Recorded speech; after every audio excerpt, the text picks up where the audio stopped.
Sébastien Courcelles, c'était l'homme à abattre pour les Sarellois, ça c'est sûr. Alors, c'est Julien Ball.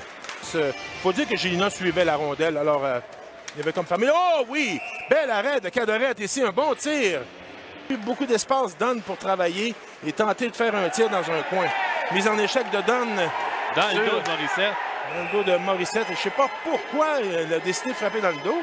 Dory poursuit avec la berge. Croise au centre, une passe à mauvais. Morissette passe devant vers la berge et c'est bloqué. Je pense en défense par le mieux. À Bellemare. Lance, bloqué par le retour, et c'est bloqué d'un autre retour. Un deuxième retour et ça a touché le poteau. Qui a reçu la rondelle sur la cheville. Oh, une passe vers Huot qui sortait du point de punition. Il lance, c'est bloqué par Cadorette. C'est Lausier, passe devant le court, un lancer. Un deuxième de Tremblay, c'est raté, c'est bloqué par Gélina. Et récupère, garde le disque dans le fond de son territoire, dans la zone des éperviers plutôt. La passe à Dunn, lance. Ah, il compte! C'était plutôt Dylan Labbé, un plomb. Oui, Dylan Labbé a fait un bon lancer de la pointe et tout a commencé alors que Patrick Lapostole avait une chance de sortir. Semble être le mieux. Gadouri en zone ennemie. La passe à la berge. La berge lance. Oh, c'est bloqué par Bourque dans le dos. A reçu la rondelle dans le dos. Dylan Labbé. Labbé se débarrasse de joueur des éperviers. Ça se retrouve sur le bâton de Morissette. À Carrier lance. Et goal! Oh, un plomb. Les poignets de Samuel Carrier. Encore une fois, le premier trio des éperviers est sur la patinoire.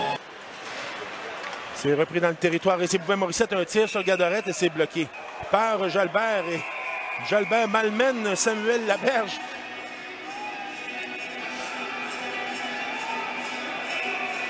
Gadouri en bataille avec un joueur de défense. Passe à Carrier, il lance et c'est bloqué par Cadorette. Et Laberge rate une ouverture béante. Dégagement, non, pas dit l'arbitre. Cadorette intervient. Mauvais dégagement, il va juste à remettre à son défenseur. Un bon tir, bloqué par Cadorette. Pas de 20 maintenant. Temps de jeu! Oh! Wow! C'est Patrick Lapostole qui a... Quelle passe de Danny Potvin! Exactement. Du côté de la troupe de Bobby Barry. Lausier gagne la mise en jeu, un tir. Gélina intervient. Oh, quel arrêt encore une fois!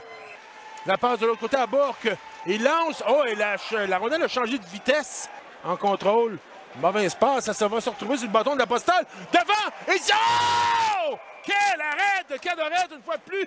Je pense que c'est Cahouette qui avait fait... Non, c'est plutôt Aude-Caron qui avait...